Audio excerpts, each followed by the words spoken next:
नमस्कार दोस्तों, आज के इस वीडियो में हम बात करेंगे सदस्यता पर आधारित परीक्षा में पूछे जाने वाले प्रश्नों के बारे में। पहले समझते हैं सदस्यता के बारे में। इसमें दो शब्दों के बीच में एक निश्चित संबंध दिया होता है, वही संबंध हमें इन दोनों शब्दों के बीच में देखना है। जैसे सुख का विपरीत शब्द दुख होता है, मतलब इनमें विपरीत शब्द का संबंध है, वही संबंध हम इनके बीच में देखेंगे। तो रोना का विपरीत क्या हो जाएगा, तो आप बताएंगे हंसना। अगला प्रश्न देखते हैं। बढ़ई जिस प्रकार फर्नीचर बनाने का काम करता है, उसी प्रकार सोनार गहने बनाने का काम करता है। तो विकल्प डी आपके प्रश्न का उत्तर होगा। सोना नहीं लगाना है क्योंकि गहने चांदी व अन्य धातु के भी हो सकते हैं। अगला प्रश्न देखते हैं। जिस प्रकार कपड़ा बनाने के लिए कपास का प्रयोग किया जाता है, उसी प्रकार ईंट बनाने के लिए किसका प्रयोग किया जाता है, तो आप कहेंगे मिट्टी। तो विकल्प डी आपके प्रश्न का उत्तर होगा। आपको इस प्रकार से भी प्रश्न दिया जा सकता है कि जिसमें दोनों शब्द ना दिए गए हों, तो पहले आपको इन शब्दों के बीच में संबंध देखना है। जैसे आयोडीन की कमी से घेंगा नामक रोग होता है, उसी प्रकार रक्त की कमी से एनीमिया नामक रोग हो जाता है। तो विकल्प सी आपके इस प्रश्न का उत्तर होगा। आपसे प्रश्न इस प्रकार से भी पूछा जा सकता है, जैसे जिस प्रकार सिस्मोग्राफ का संबंध भूकंप से है, उसी प्रकार थर्मामीटर का संबंध है। तो हमें पता है कि सिस्मोग्राफ द्वारा भूकंप का मापन किया जाता है, उसी प्रकार थर्मामीटर द्वारा ताप का मापन किया जाता है। तो विकल्प सी आपके प्रश्न का उत्तर होगा। अब हम बात करते हैं अक्षर सदस्यता के बारे में। इसमें अक्षरों के बीच में एक निश्चित संबंध दिया जाता है, वो संबंध हमें याद करना है और वही संबंध इन अक्षरों के बीच में लागू करना है। अब हमें ये संबंध कैसे याद करना है, जैसे हम कोडिंग डिकोडिंग में करते थे। पहले हम इन दिए गए शब्दों का क्रमिक मान लिख लेंगे। x का क्रमिक मान कितना होता है, तो आप कहेंगे 24।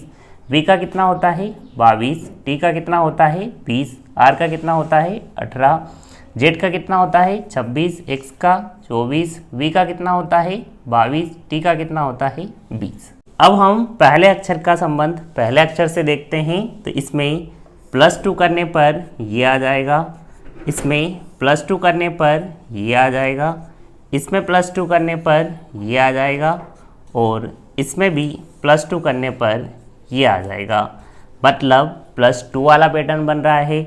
अब हम इन दिए गए शब्दों का क्रमिक मान लिख लेंगे और यही वाला संबंध अप्लाई कर देंगे। Q का क्रमिक मान कितना होता है, तो आप कहेंगे 17। O का कितना होता है 15। M का कितना होता है 13। K का कितना होता है 11। तो हम 17 में जब +2 करेंगे तो कितना हो जाएगा ये 19। 15 में जब हम +2 करेंगे तो कितना हो जाएगा ये 17। 13 में +2 करेंगे तो कितना हो जाएगा ये 15 और 11 में हम जब +2 करेंगे तो कितना हो जाएगा ये 13। मतलब हमारा आंसर क्या रहेगा, तो देखिए 19 किसका होता है एस का, 17 किसका होता है क्यू का, 15 किसका होता है ओ का और 13 किसका होता है एम का। तो ये आपके इस प्रश्न का उत्तर होगा। आया आपको समझ में। अगला प्रश्न इस प्रकार से दे रखा है। हम जानते हैं कि सी का विपरीत अक्षर x होता है, क्योंकि जब दो अक्षरों को जोड़ते हैं और 27 योग आ जाता है तो एक दूसरे के विपरीत होते हैं। ये हम कोडिंग डिकोडिंग में देख चुके हैं। तो मतलब यहाँ विपरीत अक्षर वाला संबंध है। तो m का विपरीत अक्षर क्या होता है, तो आप बताएंगे n। तो n आपके इस प्रश्न का उत्तर होगा। अब हम बात करते हैं संख्या सदस्यता के बारे में। इसमें संख्याओं के बीच में एक निश्चित संबंध दिया जाएगा, वो संबंध हमें याद करना है और वही संबंध यहाँ पर लागू करना है। जैसे 4 का घन करने पर आपको 64 प्राप्त होगा, उसी प्रकार जब हम 5 का घन करेंगे तो हमें 125 प्राप्त हो जाएगा। तो विकल्प बी आपके इस प्रश्न का उत्तर होगा। तो आज के वीडियो लेक्चर में इतना ही। उम्मीद है आपको आज का वीडियो लेक्चर पसंद आया होगा। यदि पसंद आया हो तो चैनल को सब्सक्राइब करें, दोस्त के साथ शेयर करें। धन्यवाद। जय।